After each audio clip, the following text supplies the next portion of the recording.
চাকরিতে কোটা বাতিল করে।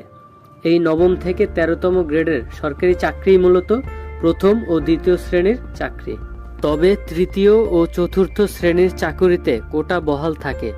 এই দুই শ্রেণীতে পোষ্য, আনসার ভিডিপি সহ কিছু কোটা রয়েছে।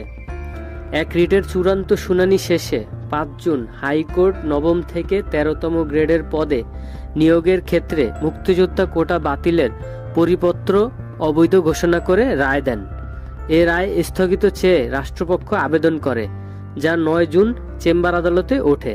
সেদিন চেম্বার আদালতে আবেদনটি আপিল বিভাগের পূর্ণাঙ্গ বেঞ্চে 4 জুলাই শুনানির জন্য নির্ধারণ করে।